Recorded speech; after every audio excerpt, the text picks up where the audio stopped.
afternoon and good evening, everyone, depending on where you all are. As we are speaking about inclusion, I also will not mention only specifically disability-related aspects, but also issues that are relevant for other social groups on both the school, vocational, and higher education levels. I also mention things that are being done already as good practices, as well as things that need to be done. On the school level, I think it's very important to ensure that students are learning skills such as conflict transformation, first aid during different disasters, media literacy, generally peace education, and how to address conflict and inclusion.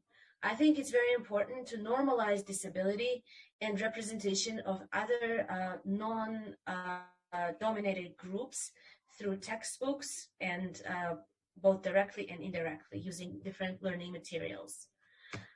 It also is important to adjust the school completion times to the students' needs and capabilities and share the practice of the US, for instance, and offer some college level classes still during the school to help children advance in their studies later on. I would also comment the government of Georgia, which allowed Ukrainian refugee children to be enrolled in schools in Georgia. However, it's important to monitor the quality of education that they can possibly receive. When we speak about vocational education for persons with disabilities, here again, it's important that deaf children especially are also taught how to read and write, and also taught the sign language, which will be necessary for their both vocational and higher education and their advancement in both of them.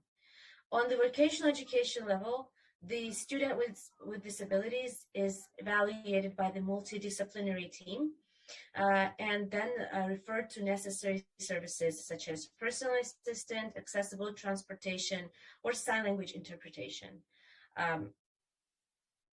The students are also equipped with and provided with audible books in case if they're blind. On the higher educational level, we have issues when we speak about students with belonging to non-dominant ethnic groups.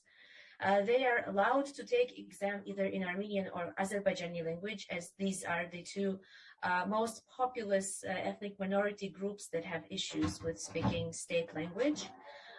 They are allowed to take one exam instead of four, and then take Georgian language classes for a year before they start on their undergraduate studies. However, the thing to be improved is that they should not be having to pay for this 1 year course, which now they have to pay the tuition fee of the standard 1 year at a higher education institution. When speaking about persons with disabilities, they are allowed to indicate their needs on the special forms for the entrance exams. They can receive up to double exam time and testing time. They can choose to take test in Braille or computer or large print versions. There are other accommodations for students with mobility disabilities. And then there is, of course, the funding for persons with disabilities to study on a higher education level. However, there is no standards for inclusion of these people. For instance, Georgia has not signed and ratified the Marrakesh Treaty. When we speak about student seekers who live on the occupied territories, they are allowed to enroll in universities without exams, as most of the time so-called administrative border or the occupation line is shut down and they have difficulty crossing it to just take the exams. However, needs of the students who might have actually graduated from specialized schools that are located on Georgian controlled territories were not considered in this program, and this actually caused discrimination to some of those students. When we speak about higher education level, again, most of the time accommodating persons with disabilities depends on the goodwill of a given university here in Georgia. In opposite to the best practices of the European countries, where there are different accessibility departments that consult students with disabilities, help them talk their needs to the professors, also equip them with necessary assistive devices, or redirect them to services such as personal readers or personal assistants or sign language interpretation, and so on.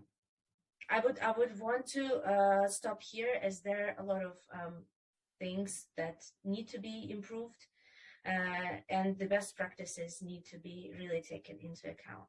Even in Ukraine, there was a university that was piloting this inclusive approach to persons with disabilities, and they have this accessibility department, and they work on providing and having the institutional memory of how to be accommodating to students with different needs.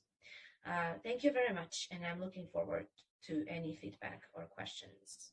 Esma,